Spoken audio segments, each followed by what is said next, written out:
बिस्मिल्लाहिर्रहमानिर्रहीम।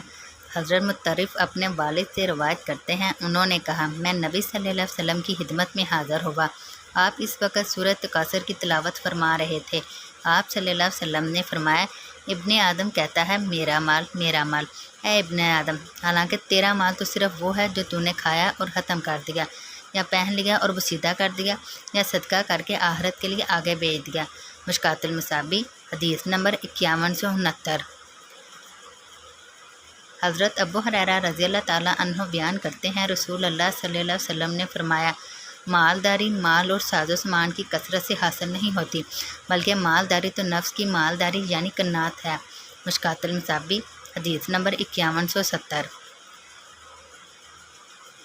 हज़रत अबू हुरैरा रज़ियल्लाहु ताला अन्हु बयान करते हैं, रसूल अल्लाह सल्लल्लाहु अलैहि वसल्लम ने फरमाया, बेशक अल्लाह फरमाता है, इंसान मेरी इबादत के लिए फ़ारिग हो जा, मैं तेरे दिल को मालदारी यानी कन्नात से भर दूँगा, तेरी मुहताजी ख़त्म कर दूँगा, और अगर तू ऐसे नहीं करेगा तो मैं तुम्हें कामों में मसरूफ़ कर दूँगा और तेरी मुहताजी ख़त्म नहीं करूँगा।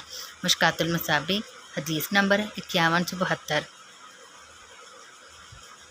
हज़रत अमर बिन मैमून ओदी बयान करते हैं, रसूल अल्लाह सल्लल्लाहु अलैहि वसल्लम ने एक आदमी को नसीहत करते हुए फरमाया, 5 चीज़ों से पहले गनीमत समझो, अपनी जवानी को अपने बुढ़ापे से पहले, अपनी सेहत को अपने मर्द से पहले, अपने मालदार होने को अपनी मुहताजी से पहले, अपनी फ़रागत को अपनी मसरूफियत से पहले, और अपनी ज़िंदगी को अपनी मौत से पहले।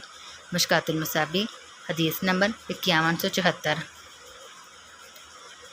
हज़रत अबू हुरैरा रज़ियल्लाहु ताला अन्हु से रवायत है कि रसूल अल्लाह सल्लल्लाहु अलैहि वसल्लम ने फरमाया, सुन लो, दुनिया और जो कुछ इसमें है सब मलून है, हाँ अलबत्ता अल्लाह का ज़िक्र, अल्लाह के पसंदीदा माल और आलम मुतअल्लम इससे मुस्तस्ना है। मुश्कातुल मसाबी हदीस नंबर 5176।